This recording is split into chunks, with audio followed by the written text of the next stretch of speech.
bu dee abonné go ci sunu page bi mën nga bës foofu ñu bind s'abonner nga bësaale cloche boobu ngir ngay mën di am sunu yeneen i notification wala saa sunu dugalee beneen vidéo bu bees. Ansoumana Sané, directeur général agence de régulation des marchés. L'objectif de cette visite entre dans le cadre d'un fonctionnement normal de l'administration, à savoir l'agence de régulation des marchés. Conformément à notre mission de régulation, il nous est instruit de nous assurer que le niveau des stocks est assez suffisant pour approvisionner correctement le marché. En particulier lors des fêtes où on a noté une grande consommation autour des spéculations qui sont sous régulation, notamment l'oignon et la pomme de terre. Et cette visite aujourd'hui, c'est de venir au niveau de Sénéguindia, qui est actuellement seul sur le marché, pour nous rassurer et nous assurer du niveau de stock en place et aussi des dispositifs logistiques qui sont en cours pour approvisionner correctement le marché en rapport avec les dispositions contractuelles qui sont actuellement en application avec les commerçants. Et comme vous le savez, la période de Tabaski est une période de forte consommation. Et le gouvernement actuel est dans une dynamique de stabiliser les prix des denrées de première nécessité et au besoin de les diminuer pour que cela soit à la portée des consommateurs. Nous avons vraiment, à travers cette visite, accompagné par l'Association des consommateurs du Sénégal, mais aussi la direction du commerce intérieur et mes collaborateurs, à savoir le directeur de l'exploitation, pour vraiment rassurer les Sénégalais quant à la disponibilité des denrées de première nécessité, notamment de façon particulière la pomme de terre aujourd'hui, ou qui doit accompagner un certain nombre de produits sur le marché pour alimenter les Sénégalais lors de la période de Tabaski. Déjà, il faut nous rassurer et assurer les Sénégalais qu'il y a une bonne quantité disponible. Pour un besoin de consommation pratiquement de 12 000 tonnes mensuelles, il y a un pic qui est observé lors des périodes de fête. Et cette pic-là nécessite une disposition particulière lors de la Tabaski. Et la logistique est un élément indispensable pour assurer un bon approvisionnement du marché. Et les responsables de Sénéguindia nous ont rassuré qu'aujourd'hui, avec l'ensemble de leurs collaborateurs, il est attendu pratiquement des chargements de près de 30 camions jour. 30 camions jour aujourd'hui pour 30 tonnes par camion ou 40 tonnes par camion, nous pouvons espérer pratiquement au niveau de chargement journalier de pratiquement 900 tonnes. Alors que la moyenne normale est de 500 tonnes jour. Donc ce qui augure pratiquement de bonnes perspectives pour assurer les Sénégalais que fondamentalement, si le rythme est maintenu et si les dispositions logistiques aussi sont maintenues en l'état, et aussi le relais que la chambre froide de Diamniadio qui a une capacité de 10 000 tonnes peut prendre pour assurer l'éclatement sur l'étendue du territoire, nous pensons que fondamentalement, aujourd'hui, les Sénégalais peuvent disposer entièrement de la pomme de terre. Mais il faut rajouter que déjà en termes de structure de prix, au niveau de Sénéguindia, le prix est invariable. C'est le prix sorti chambre froide qui est de 9 750 francs. Si on ajoute par étape en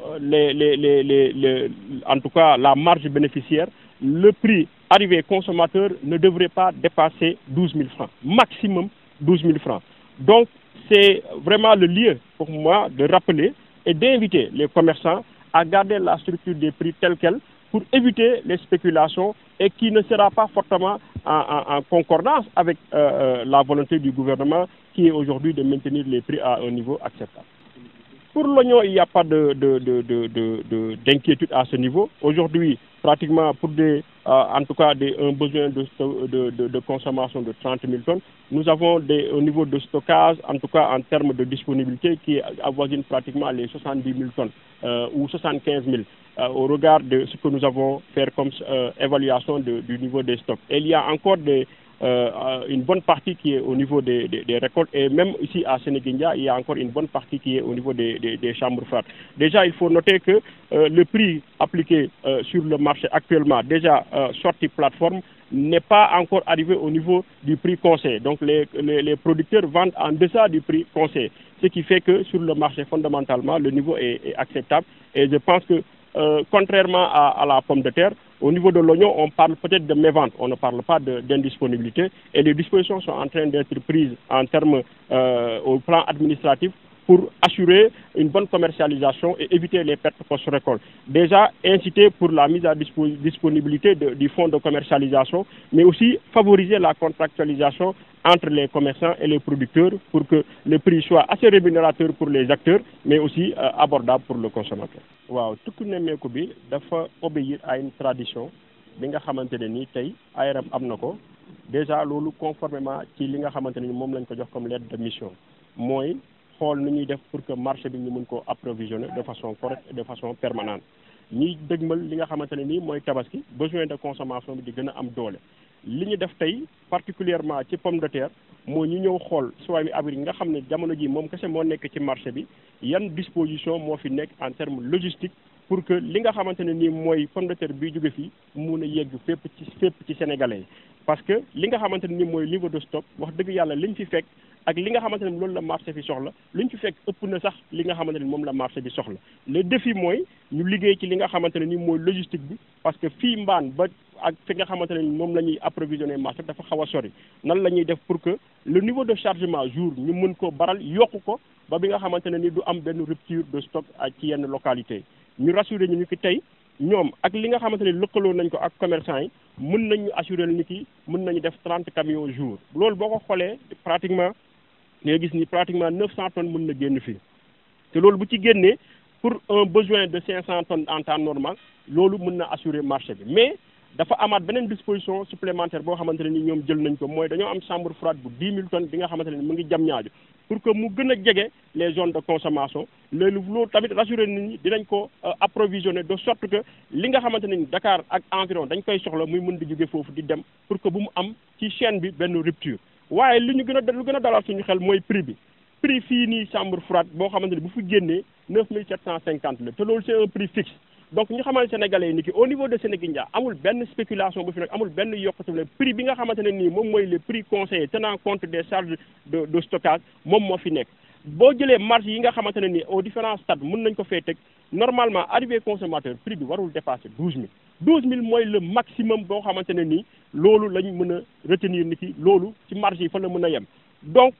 amul benn raison pour que spéculation mën a am pour un produit intérieur bi nga xamante ne fii lañ koy béyee te amul lenn loo xamante ne ni mën na favoriser en terme de coût li nga xamante ne nii moom mooy l'inflation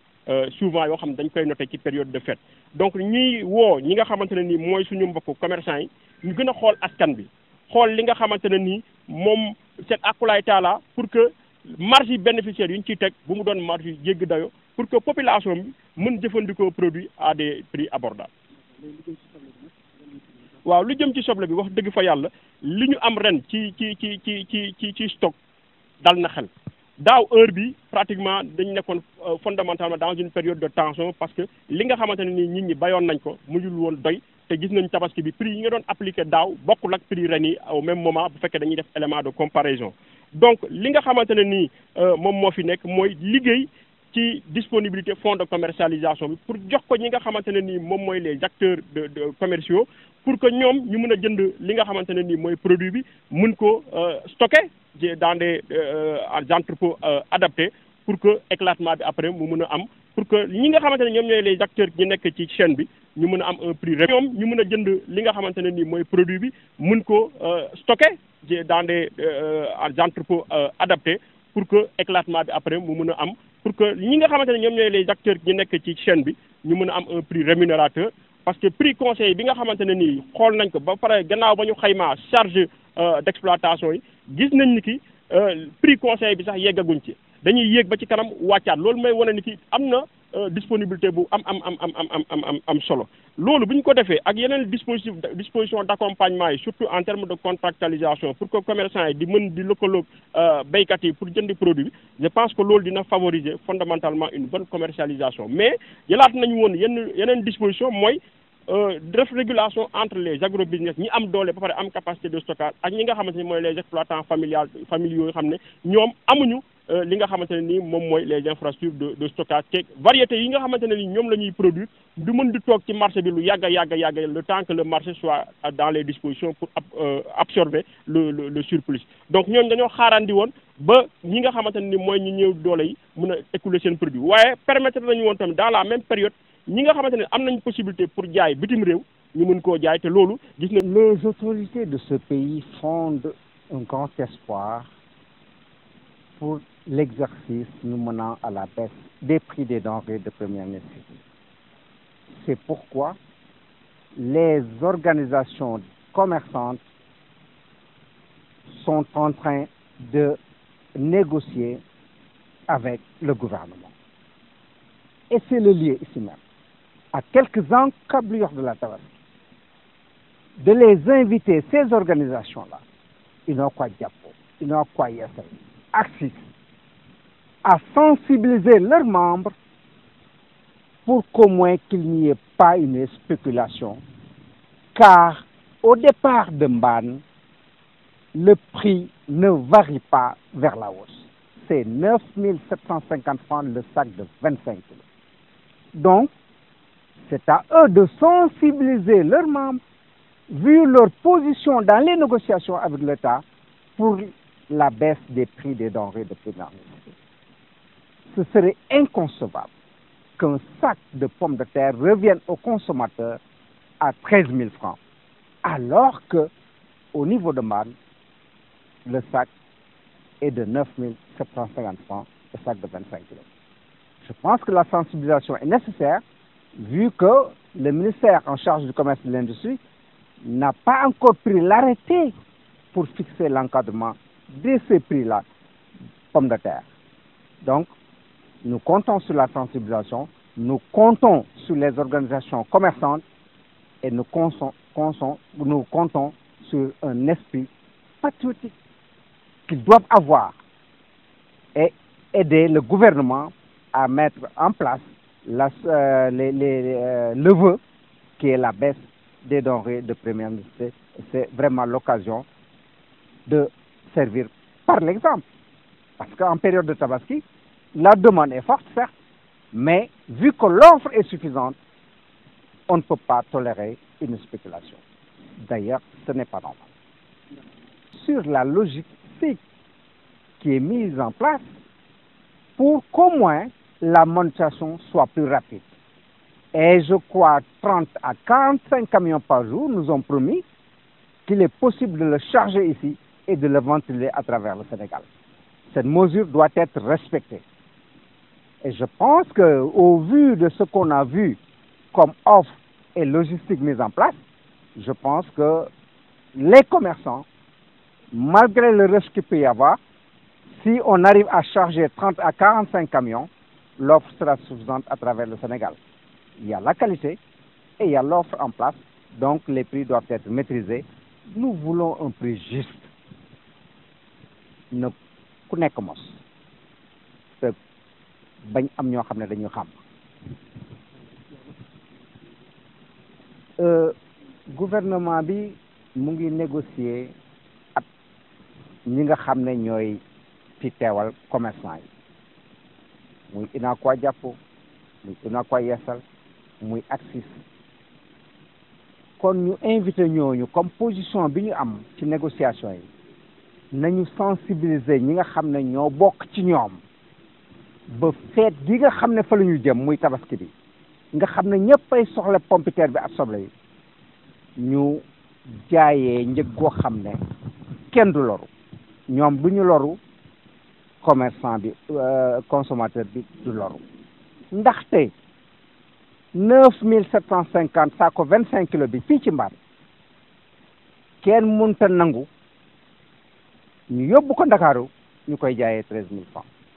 maximum ci boutique bi kilo bi war tam passé téeméer. Donc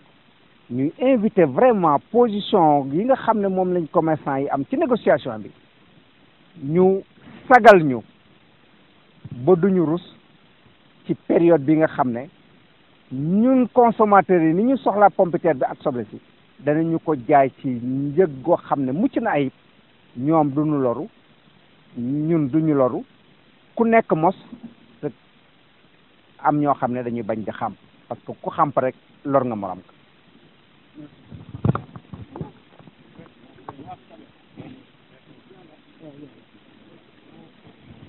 bu dee abonné go ci sunu page bi mën ngaa bës foofu ñu bind s'abonner nga bësaale cloche boobu ngir ngay mën di am sunu yeneeni notification wala saa sunu dugalee beneen vidéo bu bees